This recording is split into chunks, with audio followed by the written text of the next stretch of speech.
సింగరేణి సహా దేశంలో ప్రభుత్వ రంగ సంస్థల ప్రైవేటీకరణపై తెలంగాణ అసెంబ్లీలో మంత్రి కేటీఆర్, బీజేపీ ఎమ్మెల్యే ఈటెల మధ్య వాద ప్రతివాదాలు జరిగాయి.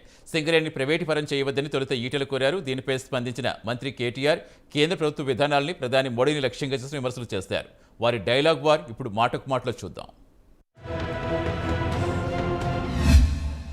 వాళ్ళు ఆనాడు యూపీఏ సర్కారు ఉన్నాడు 200 పైచలకు మైన్స్ని కట్టబెడితే సుప్రీంకోర్టు ఇన్వాల్వ్ అయ్యి దాన్ని రద్దు చేసి ఆ మైన్స్ అన్ని కూడా ఇలా ప్రభుత్వ ఆధ్వర్యంలో ఉన్నటువంటి వాళ్ళకి ఇస్తూ ఉంది. కాబట్టి అందులో భాగంగానే మనకు కూడా ఒరిస్సాలో ఉన్నటువంటి అవి కూడా వచ్చినాయి. కాబట్టి పెద్ద పెద్ద మైన్స్ వచ్చినాయి. కాబట్టి ఆ మైనింగ్స్ని ప్రైవేటు కాంట్రాక్టర్లు కట్టబెట్టకుండా దయచేసి సింగరేణే చేసేటువంటి పద్ధతి చేయాలని చెప్పి నంబర్ 1.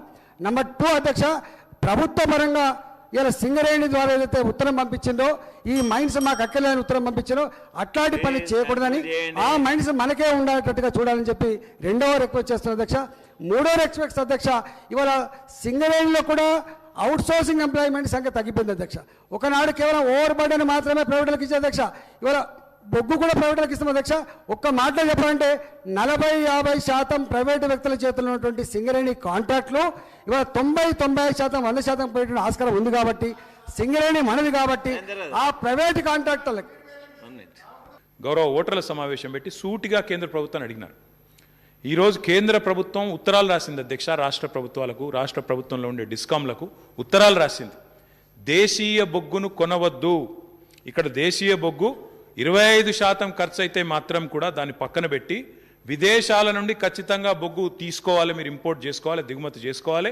4 రెట్లు విలువైన బొగ్గును దిగుమతి చేసుకోవాలని ఎవరి కోసం, ఎవరి ప్రయోజనం కోసం చేసింది వారు చెప్పాలి. ఒకటి.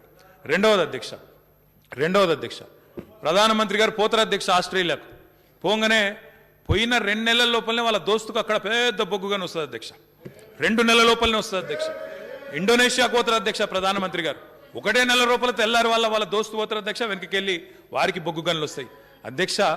ఈరోజు ఈ దేశంలో జరుగుతున్నది ఏందో మాకంటే వారికి కూడా తెలుసు అధ్యక్ష. వారి మనసు కూడా తెలుసు వాస్తవం ఏందనేది. ఒక వ్యక్తి అధ్యక్ష, we're industry friendly state, we're not one industrialist friendly state, friendly government like them. ఒకరి కోసమే పనిచేసి తమ దోస్తుల కోసం పనిచేసే ప్రభుత్వం ఇక్కడ లేదు అధ్యక్ష.